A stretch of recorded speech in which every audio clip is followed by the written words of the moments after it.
Yes, Madeline. What do you call it when I forget a joke right before the beginning of our episode? Or alternately, when I don't have a joke at all that I've made up in advance and I'm just winging it? I don't know. What do you call it? Amnesia, or the Pathless.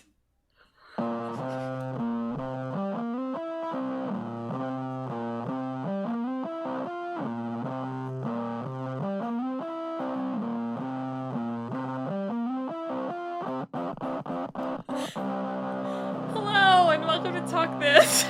It's dangerous to podcast alone. You said that wasn't your joke. No, you asked me. Emma asked me beforehand, like, is the joke just the pathless amnesia? And I said, no. And it wasn't. It wasn't. Right. And it wasn't even really a joke. It was just a descriptor of, like, I don't come up with the joke in time. That is usually the best jokes. If you want a good version of this joke, you can go back to, I don't remember, because of course I don't, if it was last week or the week before, that I came up with, like, a good joke for this and was like, haha, I've come up with the joke in advance. And then I didn't remember it, and didn't remember to look back at it until I had Emma on the recording, and she was like, do you have a joke? And I was like, I did 2 weeks ago. That sounds like you. It does sound like me. Anyway, I'm your very, very funny host, Madeline. I'm your never funny host, Emma. Balance two sides of the same coin. That's Yes. not what that means. And thanks for tuning in to another episode. This week, you might have picked up from the joke. We're going to be talking about Amnesia, The Dark Descent, and The Pathless. Yeah. So, You're just very confused, you know? yeah, a lot of confusion going on. You can't remember anything, and you don't know where you're going. There is no mini-map, and you cannot... Actually, that is an experience that I have sometimes in games. When you come back to a game after a while, and you're like, I don't know where I'm supposed to be going. I don't remember any of the controls. That's why you have to have, like, your quest logs, you know, your journal, so that you can look back and be like, oh yeah, that's where I'm going. Exactly. So let's start with Amnesia, and then we'll forget about it afterwards. Let's do it. So Amnesia: The Dark Descent is a survival horror first-person adventure game from Frictional Games that came out in 2010 for all the computer operating systems, and then came to PS4 in 2016, and then to Xbox in 2018. So Xbox One, not Xbox. So you can play it on, I guess now past-gen systems. Yeah. As if you could ever get a next-gen system. Emma's so bitter about her experience. I actually tried recently. I tried every 10 minutes for an hour and a half. And nothing. It's just comical. Anyway. We'll talk about that next week. Let's forget about that. See, I told you. I'm not funny ever. So in Amnesia, you play as Daniel, which I thought was funny at first. It's like, his name is just Daniel. Yeah.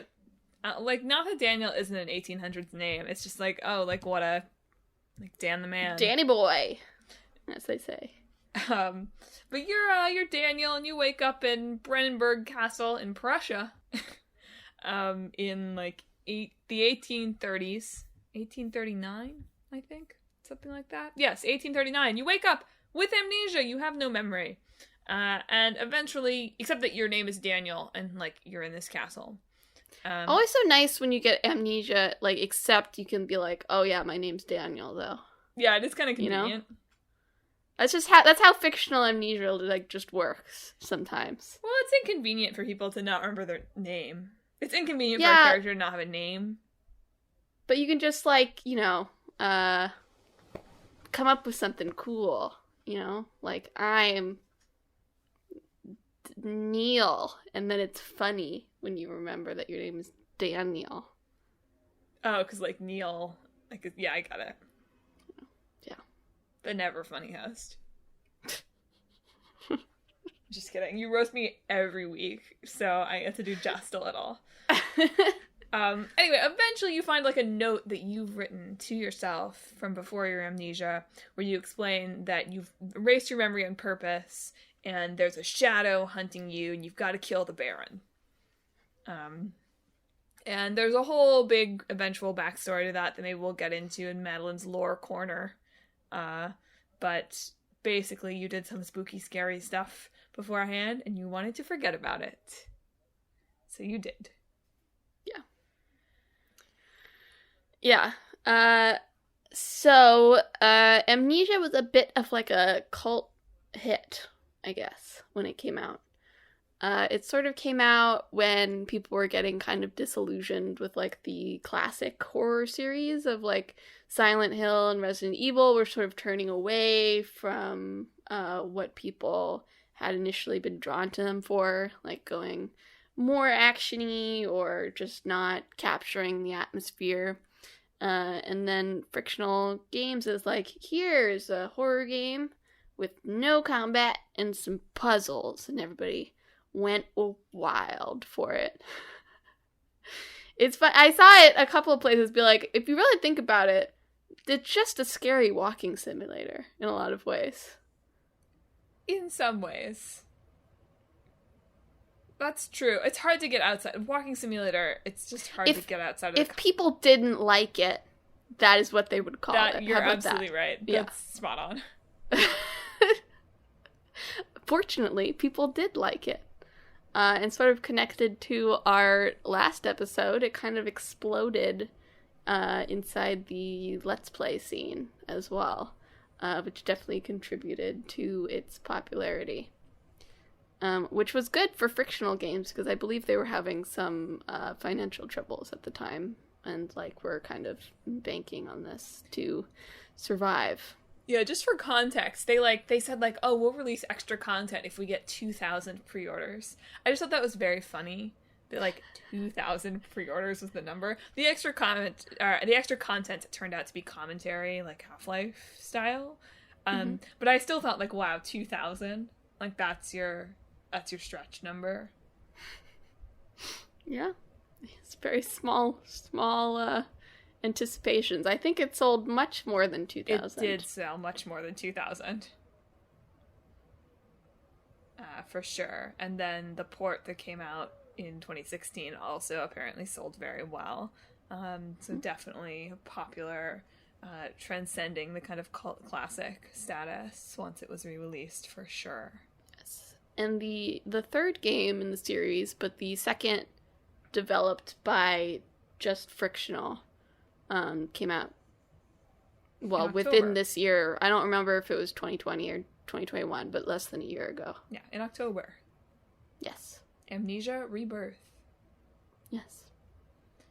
So in the Amnesia games, they're pretty much all like based around this idea. Like Emma said, it's a spooky place and there's puzzles. And basically the idea is you have both a health meter, duh, it's a video game, and you also have a sanity meter. And the idea is, like, in the first one, right, you're trying to get to, I think, like, the dungeon to find the Baron, ultimately. And because you have to kill him. Because he's a bad guy. Mm-hmm. And but there's monsters, because, of course, there are. It's a horror game in the castle. And you need to avoid them. Because, like Emma said, you don't have any ability to have combat. You can't fight the monsters. And if the monsters find you, you need to run away from them and hide. However, your character also has, like, functionally a fear of monsters, which, good, but also, like, a fear of the dark. Yeah. And so in addition to a health meter, which, if you get attacked by the monsters, your health meter depletes really fast, you also have a sanity meter where if you're in the dark for too long, or if you, like, look directly at monsters, which I think is what a fun... I think that's a very fun and bold mechanic to introduce, of, like, you can't even look at the monsters. That if you experience those things for too long, that your sanity drops, and that the lower your sanity, there is, like, a higher chance of seeing monsters, and your character hallucinates, and it's, like, harder to move. Yeah. So I think that's a really interesting way of tying the horror feeling to actual gameplay. Yeah. In a way that I think a lot of, like you're talking about, these kind of next-gen horror games have moved away from.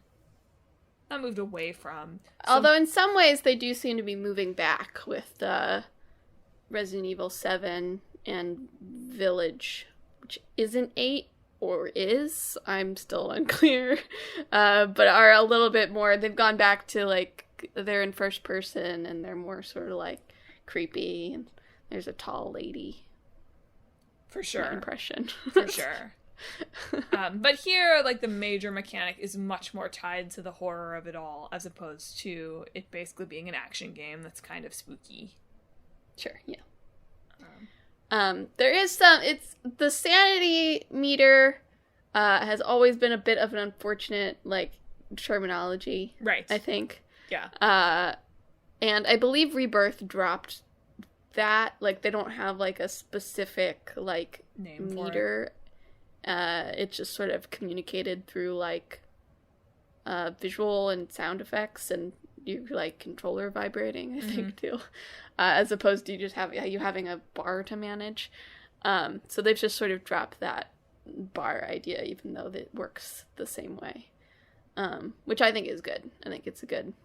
Because it's you know, you could name it so many other things, too. Like, fear meter. Yeah. I wish to, you know, curl into a ball and give up meter. Something like that. I mean, I do think it's spookier that way, too. Right? If you can look at the meter and you can say, yes, I'm at 17%. Like, then, of course, you'll know that, that's definitely a hallucination, right? And that's why there's more monsters. And, of course, you know, that's much easier to do, I'm sure, in 2020 than it is to do in 2010, right? To be fair. Yeah. Although I was seeing some stuff online that's like, they use the same engine, and it's starting to show its age, basically. But I do think, like, that probably is a much more seamless and, in some ways, horrific way of doing things. Because then you, along with the character... I mean, in horror games, character identification is so important, right? Like, if the idea is that you're gonna feel scared, you really need to feel like you are the character, at least in some important ways. And Amnesia, I think, in many ways, and there's a reason it's listed, I don't think it's on Wikipedia's best games of all time list, but it is on a lot of people's top 5 or top 10 best horror video games of all time. And, you know, a lot of those lists kind of, like, have, like, Resident Evil at the top, or they have PT at the top because, like, they want to show how cool they are. And, like, I play PT. I'm just kidding, but only sort of. But the fact that so much of the horror here and the mechanics are all tied to this, like, visual, like, you can't see and, like, your character can't see, right? And auditory stuff, I think is neat. It's a neat little gameplay trick. Yeah, it reminds me in some ways of, like, also, like, you know, how the fog in Silent Hill was a lot of because of technical limitations. And, like, if your monsters don't look that scary, if you can incentivize players not quite looking at them, maybe that's a good thing. You know? Keep it lingering by the edges so that they can fill in the blanks on their own. That's so funny. I hadn't even thought about that as a reason behind it, but that is a brilliant cover. Like, please don't look. I'm sure their monsters looked perfectly scary enough, but also it was made in 2010, so how scary could they look? In the ancient times. Only in the ancient 2010 times scary. Yeah. The story of this game, here's Madelyn's lore corner, is also, like, dark. I don't know if you read the synopsis. It's dark. Yeah. So you learn that the shadow you're being hunted by was unleashed because you stole some kind of an orb artifact from a tomb. So you're, you know, pillager. And you showed it to a bunch of people to try to figure out what it was, and all of them died. And eventually you figured out that they were all dying because you'd shown them this cursed orb. And But you met the Baron Alexander, who was like, I can keep the orb at bay using Vitae, which is, life. Right. If you're a Latin scholar like me. Which aka is like the terror and fear and fright that you generate when you like torture people, basically. Right. And Alexander told you that you were doing this to criminals, right? But of course, you were not. They're just people. And then one time you murdered someone because they were running away and you were mad. I don't know.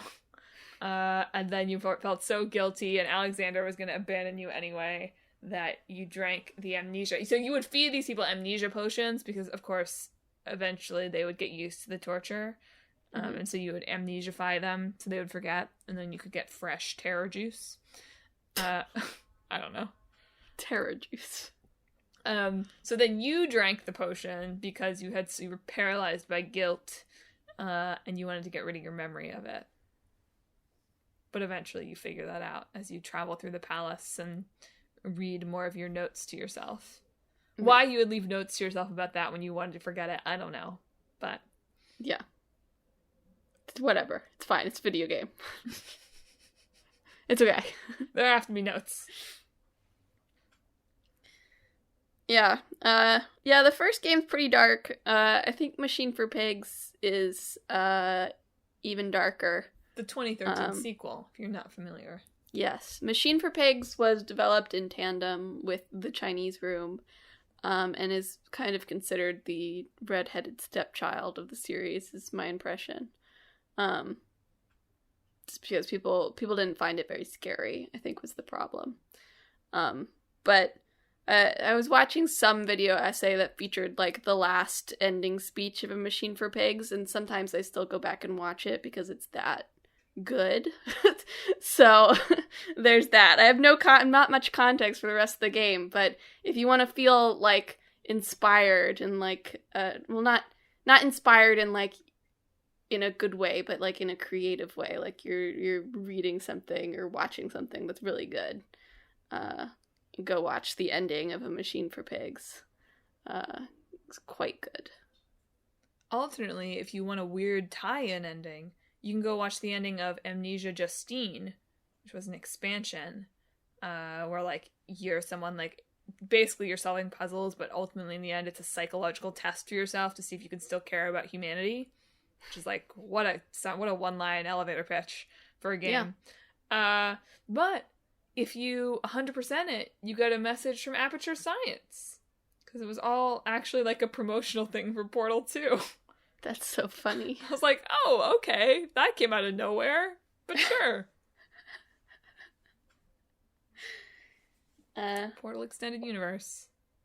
Or you can play the new one and do the horror pregnancy thing, which very much freaks me out, so won't be touching that ever.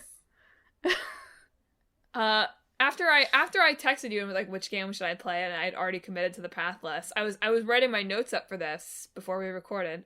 That was my little subtle note to the listeners. Yes, I do write up notes. I do prepare, even if I don't write jokes in advance.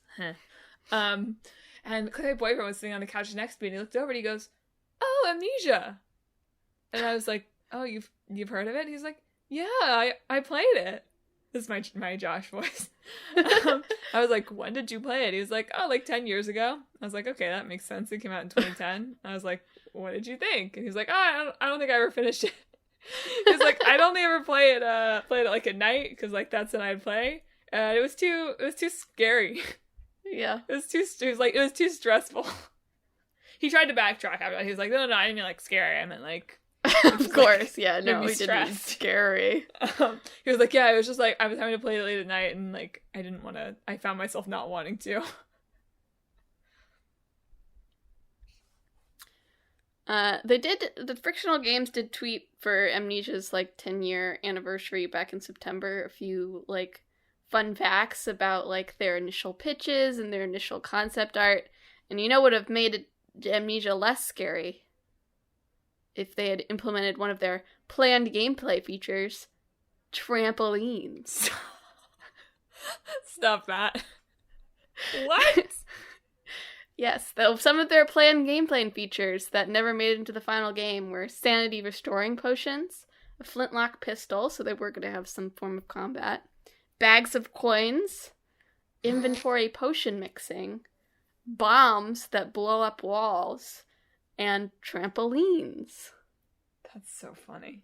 I don't know where all the other ones I'm like, oh, okay, so Sure. they were initially thinking of it as a more like action horror type of thing where you have like inventory management and, you know, Why resource would there be management. trampolines in an 1830s castle?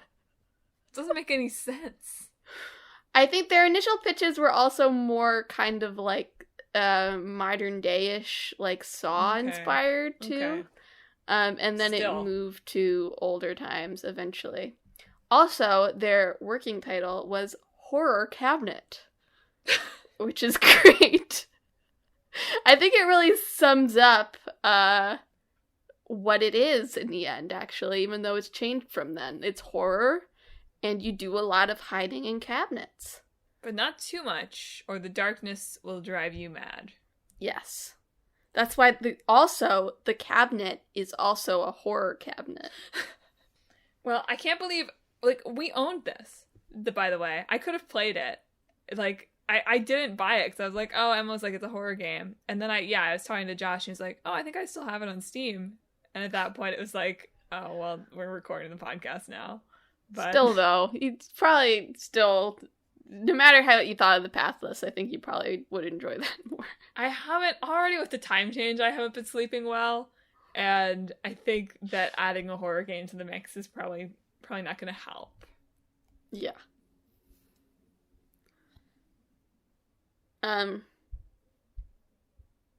One of the other fun facts on the Twitter was that they got like an email or a letter from a YouTuber at the time, like checking if it was okay for them to make jokes while they were playing it. What?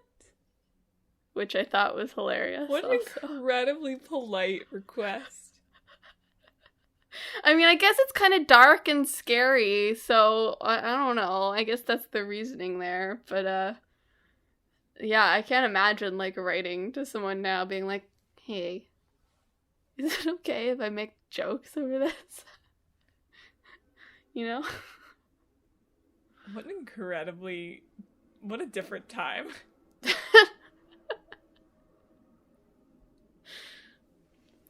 And it has full, like, physics, which does seem sometimes, like, you know, conducive to joke making anyway, so that was one of the big things for it, was like everything's knockdownable. That's such a 2010 game feature. It's good for horror though. No, is. It definitely is. Brush against a table, you're like, oh, what is that? Oh no. It also has another very like 2010 thing it has, or like very early Steam thing it has, is like a custom story mode. I feel like this is gone. This does not exist in games anymore, but I feel like it does always exist in these early Steam games of like, you can make your own game out of it. Oh yeah, they're both, I don't know when they did it, but they also, the first Amnesia and Machine for Pigs are both open source now. So yeah, as of this fall. Look at their code and stuff. As if I know anything about code. Yeah. I still think it's neat when developers make their game open source so that you can sort of like look beneath the hood and learn things theoretically. Not that I would, but somebody out there could, you know? It's also the greatest indicator of like, this game has made enough money. Yeah. That too. I believe Soma is also relatively popular, so yeah, Frictional does well for itself. Will they ever make a game that's not a horror game again, though? Probably not, I guess. You never know. I don't know. People weren't as into Rebirth, I believe. That's what I read as well. What I remember of the reception. It's neat that they centered it on motherhood, I guess, although I don't know super how I feel about, like, I mean, I guess a lot of the dad games are also kind of post-apocalyptic, but like, you know, bringing in a mom game and you're like, being a mom is scary. Which, like, sure, yeah. But it's a very different tone than the dad game.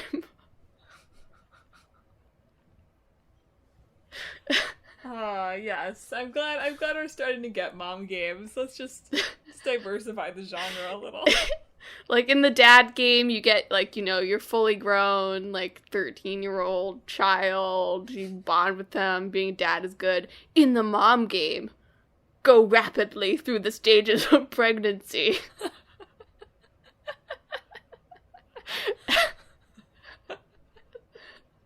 While running from your life for monsters. You know? It's realistic. Hyper realistic. Yeah, you're right.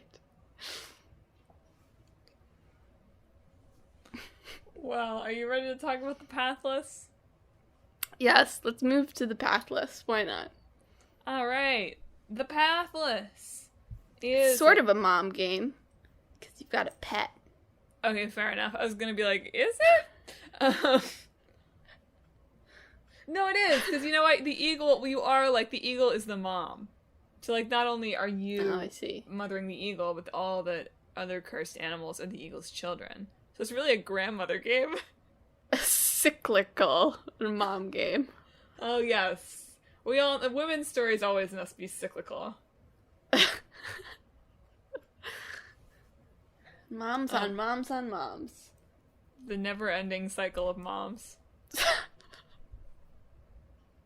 Yes. Tell us about the Pathless, Alan. Your bet. It's an indie action-adventure game. Does not tell you a lot. From Giant Squid. It came out in this November for various computers. The PlayStation 4, the PlayStation 5, and apparently also iOS. Yeah, I think it's an Apple Arcade game. Oh, okay, that makes sense. And so the Pathless, so you might know Giant Squid from Abzu, which I guess I might actually play now that it's going to be free. With the play at home thing. Yeah. But do you get to keep those, or are those only free during, like, the duration of the... I don't know, I didn't jump on Uncharted at the time last year, so I'm not sure. I will get Horizon Zero Dawn Complete Edition, because we just have the base thing, and I'm sure CBB will want it. Anyway, the Pathless is like that, but much, much, much, much, much smaller. Basically, it takes the kind of beautiful environmentals that Giant Squid frequently does with things like Abzu, which we've talked about on the show at some point. Yeah. And it takes it into the sort of open world space. I feel like this round, I think of the podcast in 6-week cycles, because of course we're a podcast run by women, and so our show must be cyclical. I feel like we've had I feel like we're starting to see in the new game space, the Breath of the Wild inspiration coming to pass. We're finally enough years out from Breath of the Wild that people have been able to make games that feel potentially genuinely inspired by Breath of the Wild, as opposed to just coincidentally also an open world game. That's fair, yeah. I do think probably, while Breath of the Wild is maybe a factor, I think the initial concept of this is like the Abzu journey, you know, Flower, that type of game, but make it open world, you know? That feels like probably what their marketing pitch was. Totally. Yeah, not to say that Breath of the Wild is the only or even a primary influence here. I just thought it was funny. It's like, we talked about Genshin Impact, which had this, like, Breath of the Wild thing, and now we have this that definitely has... Like, the first thing I read about it was like, it's like Breath of the Wild, but smaller.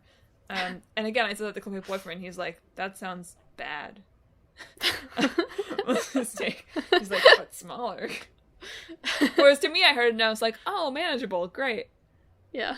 Because I had Terra when I committed to you over text to the Pathless. Because I was like, open the world.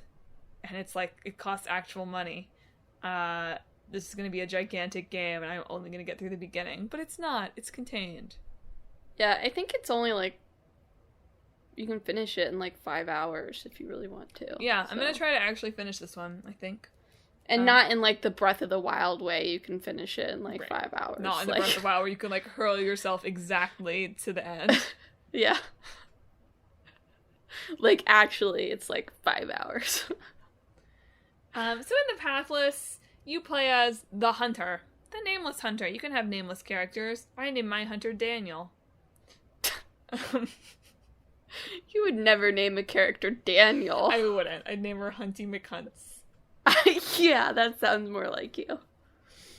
Oh, I didn't even think about connecting that to the other hunting I've been doing in other games lately. It's been a very hunting week for me in games.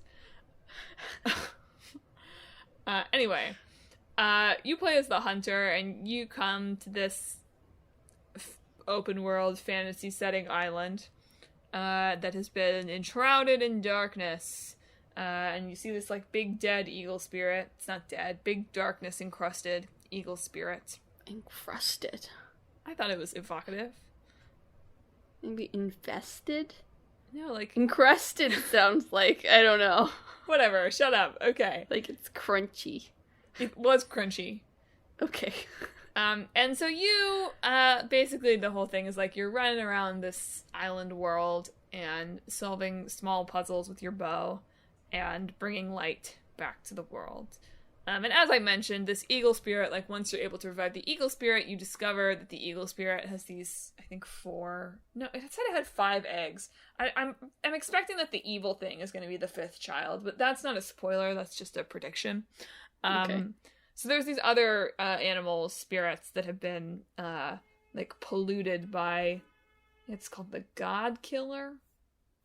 Sounds right. Sounds evil. Yeah. And so you need to purify these spirits and then kill the God Killer. Well, I don't know. Defeat the God Killer so that he doesn't destroy this whole world and everything in it. I've played maybe an hour and a half of this. I don't know. I feel like time flew by, so maybe it was actually 2 hours. I've played up through, I rescued the eagle and I rescued the next spirit. So I feel like I've got a kind of pretty good picture of what the game's going to be.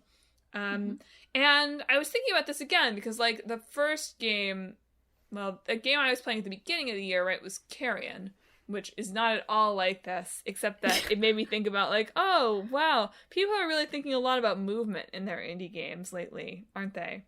Yeah, I think so. Obviously, in very, very, very, like, nothing about these games are like, please don't take me bringing up Carrion here as a suggestion that it's anything like the Pathless. But the movement in that game, at least until the very end for me, felt really satisfying, and the movement in the Pathless is also really slick and smooth and fun. Basically, you have like a dash function, and there's all these little targets around the world that you shoot, and they reload your dash, and they also give you a little burst of speed, or if you're jumping, they give you a little jump in the air. And also you can glide with your eagle companion. So basically it's just this like fun game of like flying around.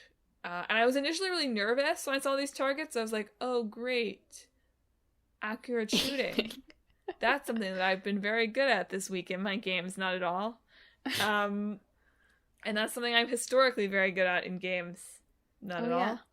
But the nice thing about the Pathless, and, you know, in the spirit of, I guess sometimes the disingenuous critique that Giant Squid's games get of not having that much in the way of gameplay, right?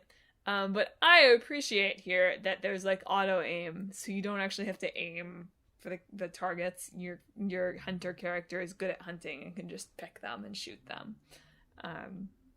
Otherwise, I think it seems like it's more about like the feeling that it gives you, right? Like you're not just like running really fast, right? It's like broken up with these little breaks and then bursts and then breaks and then bursts, which I think makes the movement look like it looks better than just if you were running really fast, for instance. I will say that it does make it feel extra bad when you run out of boost. That's fair. You feel extra slow. I do wonder. Because I think you're right that I think a lot of indie games are really concerned with like movement lately. I wonder why that is. If it's just like a reaction to like wanting people to finish your games, even like we don't waste any of your time. You can go fast, or something like that. To me, it feels like it's I don't want to say low effort, right? Because I don't know, as we've discussed, I don't know anything about coding. But it feels like a really attainable way to define something about your game, right? Like, you might not be able to make some kind of giant experience or incredibly deep story or whatever, but gosh darn it, the movement can feel fun.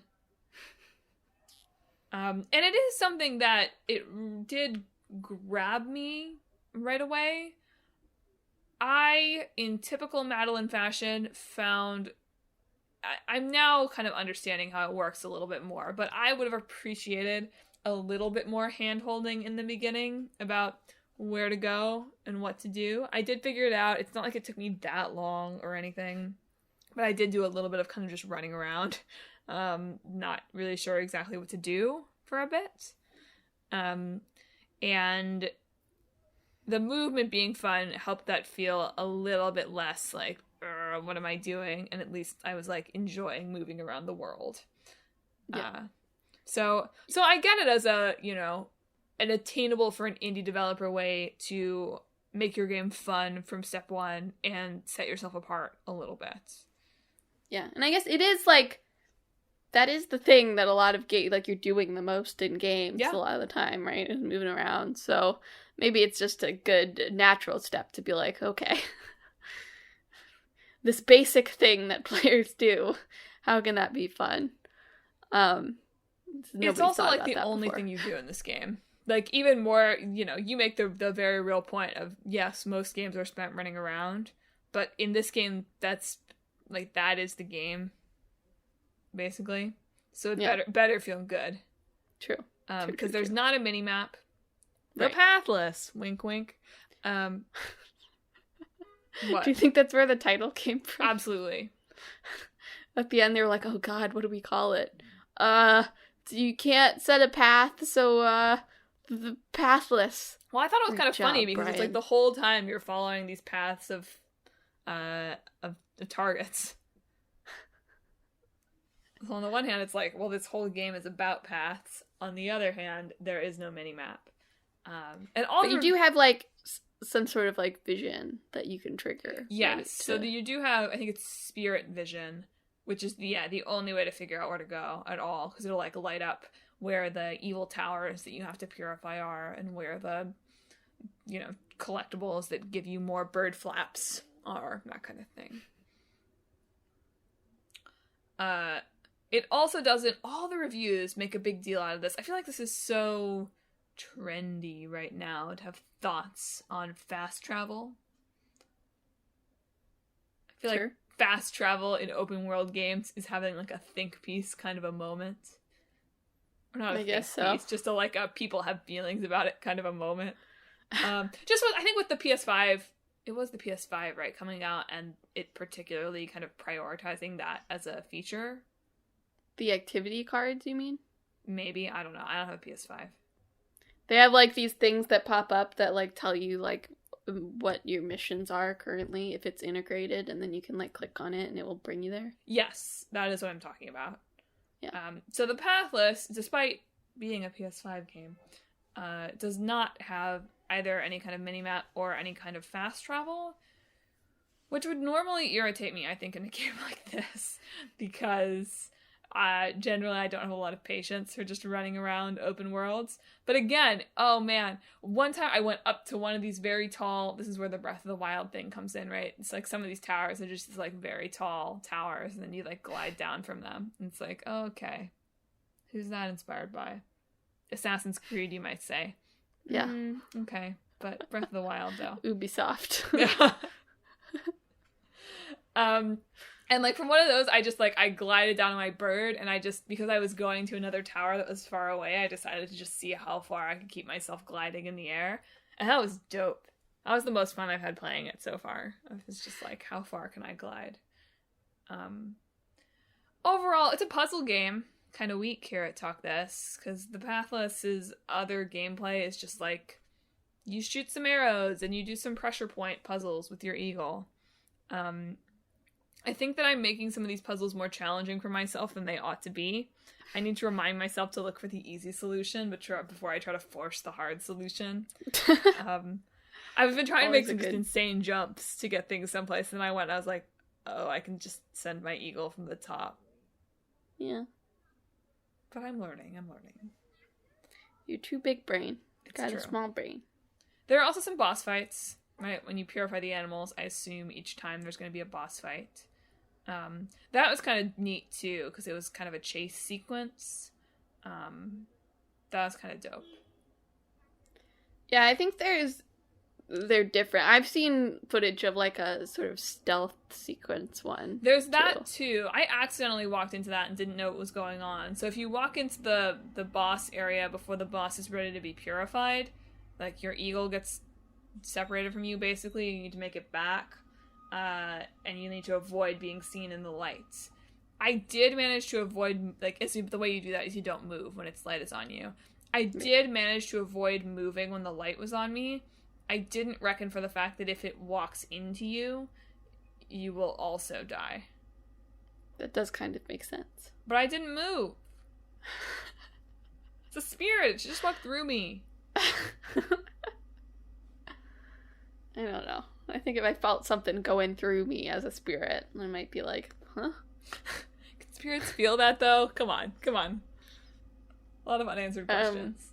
And when you die in the Pathless, you just, lose your little crystals that you've collected. Yeah, right? fortunately, I had not collected that many crystals, so I was like, okay, whatever, I just won't go in that direction. What do you use those crystals for, anyway? I see that you collect them, but, do they, unlock the boss fights or something? No. Or? So, to unlock the boss fights, you, pick up these, medallion things that you then use to purify the obelisks. Right. The crystals make it so your eagle can fly more. Oh. So, at the beginning, your eagle can just glide, and then you get one flap. And now I have 2 flaps. Wow. Flap, flap. Flap, flap. I did see, the reviews for this game were a little bit polar. I mean, it gets overall positive reviews, but we're a little bit polarized. I'll be interested to see, because again, I think I'll finish it. I bought it. I paid, actual full price for it. Where's my stimulus to pay for You don't have it yet? No! Anyway, let's not talk about this on the show. But I'm upset. Anyway. It crashed the banking app. Mine too, and then I didn't have it. Okay, anyway. Let's keep it calm. What am I trying to say? Right. I'm wondering if it's going to get boring. A lot of the more negative reviews I saw were the first, they show you everything you're going to do in the first hour, and the puzzles don't really change that much. And it's pretty much the same. To which I say, okay, so I'm probably not going to be I'm not going to be 100%ing the Pathless. There's clearly, having finished this first area, it's clear that there's a bunch of I can go back and do a bunch of other puzzles to get extra medallions to 100% it. Not going to be doing that. Just going to be playing it through. And I think if I do it that way, I won't have such high expectations. It's always hard for me with open world reviews to gauge what kind of open world game the reviewer likes. Yeah, that's true. And I think this one for me, it's you know what? The movement is fun. It's pretty simple. I can play an hour a day for a couple of days, and then I'll be done. Good going, Madelyn. I know. I'm hoping to finish it for the side quest next week. We'll see. Very exciting. So otherwise, then I'll have to talk for the last hour 6 weeks later, and that'll be very boring for everyone. So I'm going to try to finish it. Sounds good. I'll be remember the Pathless? Finished it. Moving on. Yeah. Well, should we try to mash them together? Yeah, let's do it. Great. A game that's only movement, but with speed, and a game that's only walking. Maybe you're, just, constantly being high speed chased by monsters instead of like slow speed chased by monsters. Yeah, like to really lean into the adrenaline of the chase. Yeah. Does that feel like a Super Meat Boy kind of game to you, though? That's what that makes me think of. Are you being chased at Super Meat Boy? No, well, you are in... I'm just thinking of, like, when I played it and I stopped at the first mean, like... boss level, you do end up getting chased in, like, the boss levels. Oh, I see. Okay. I mean, maybe. But would that be how it works? Like, if you get caught, it just resets? Yeah, probably. I don't know. I was just thinking, like, well, maybe that would be too, like, quick time action events if we went for, like, chases in, like, old-timey England or whatever. They do both have, like, stealth segments, too. It's kind of funny. There's some funny overlaps between these two very not the same games. Yeah.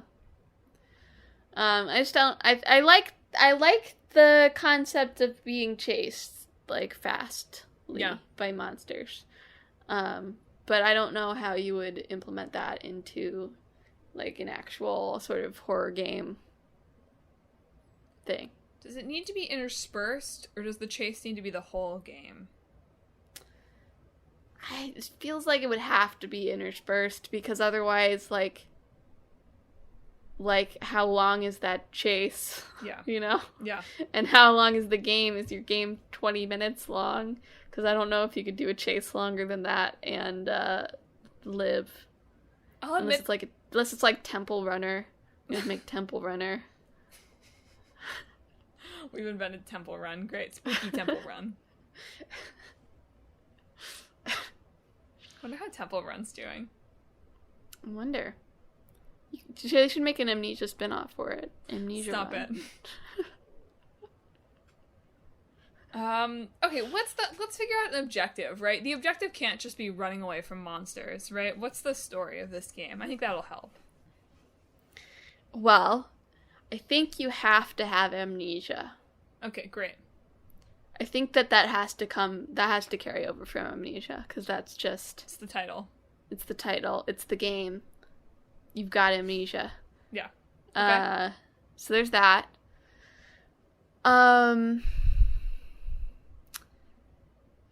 Maybe it's like sort of lost, like you like wake up on sort of this island, but you don't know how you got there or what you're doing. And there's like monsters. I'm not super familiar with Lost. I want to jump in because I'm not going to let you make Lost the game. What if the chase sequence are like your nightmares, right? I can think of like nightmares where you're being chased by something, right? Sure. And we can come with there can be all sorts of kind of environments to that, right? Like you're being chased through a spooky high school, you're being chased through a spooky castle, you're being chased through whatever. Yeah. So there could be like a mechanic where I don't know what you're doing in like the real world yet, but like you're doing something and there's some mechanic where you have to sleep sometimes, right? Mm-hmm. But so when you go to sleep, there's always a chance that you're gonna like have a nightmare, right? Yeah. And you don't know like when that will happen or what it'll be. Or even, like, sometimes maybe you feel like you'll have woken up, but it's actually a nightmare. What if your But character has... If you don't sleep, you might have, like, waking nightmares. Okay, that's what I was going to say. I was going to say, what if your character has... What is it when you fall asleep at random? It's not insomnia. No, it's the opposite of that. It's the opposite of insomnia. It's not insomnia with the hyphen. Wait, let's see. I can't really... Narcolepsy. Narcolepsy, that's what it is, yeah. There has to... Maybe... I don't know if that's something that plays in, but I like the idea of, like, you can either go to sleep or you can have waking nightmares. But I also like the idea of sometimes you could just be plunged into sleep. Not at will. Yeah. Yeah.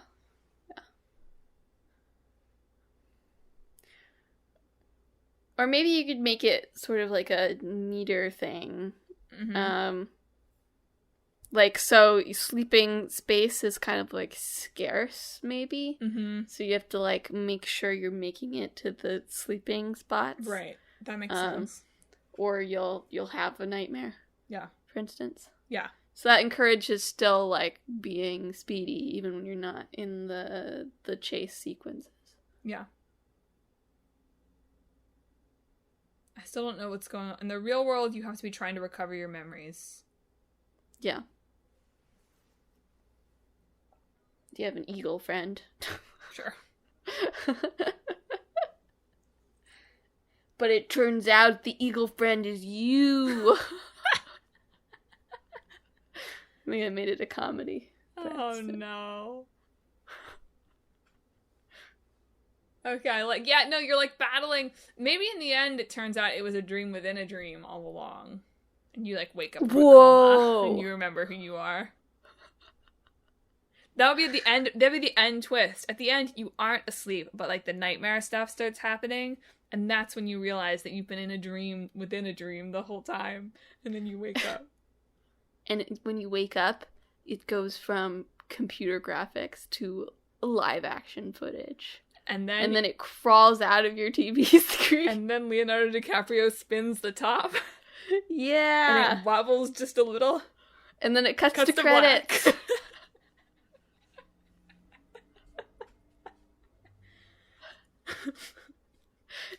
And the ending, if you watch through the credits, you're treated to just the ending scene of Inception with no explanation or changes. The licensing fees are going to be astronomical. It's worth it. It's worth it for the symbolism. And we call it... Wait a minute. Noit... I can't, my brain is not working. Noit... Are you trying to do Inception backwards? Yes. Okay. I was like, Noit. Noit... Noitek... Noit... Knee.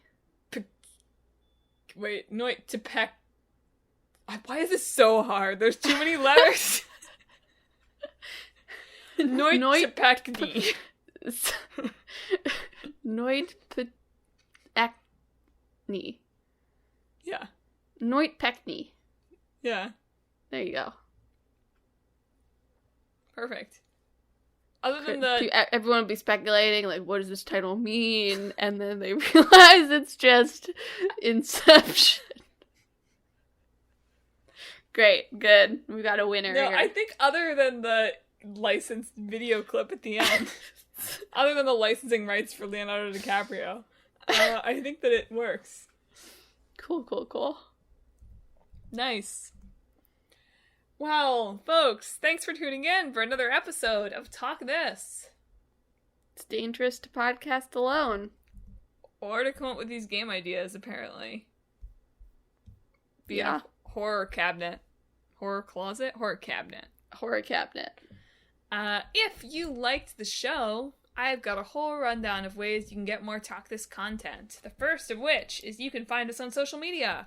We are on Facebook, Twitter, Instagram, and YouTube at Talk This Podcast. So follow us there for all sorts of Talk This goodies.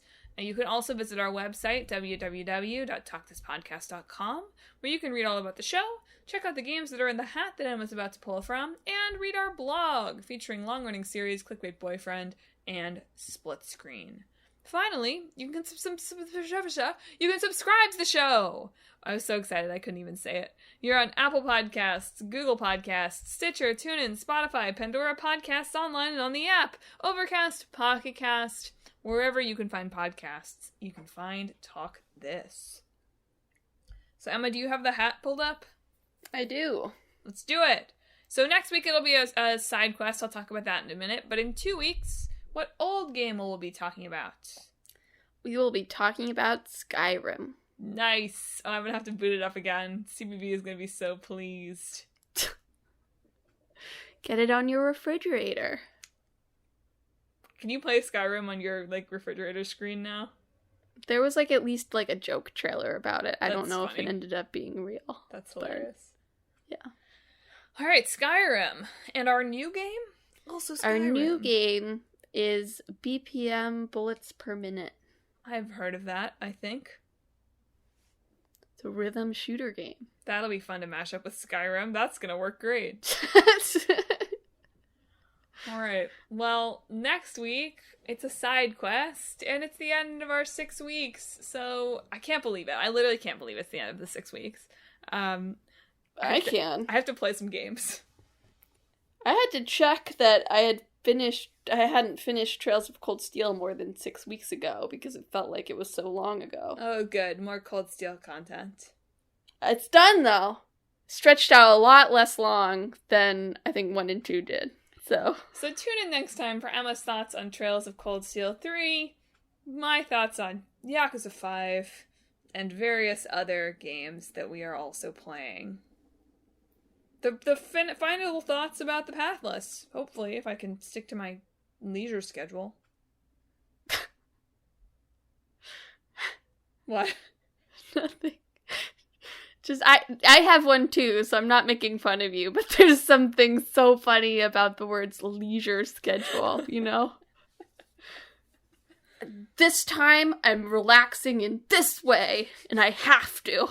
This whole winter has been exactly the same. It's been like, I play some Yakuza, the quick boyfriend plays usually some Apex, we watch Great British Bake Off with dessert, we watch whatever anime we're watching until we decide we should go to bed.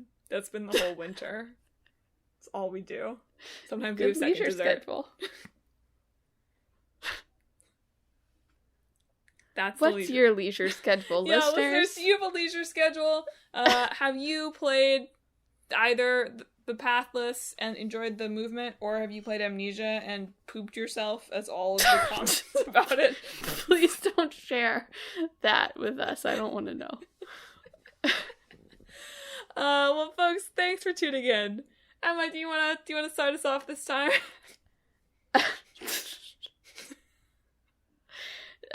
This week, I hope you find your path to the toilet if necessary.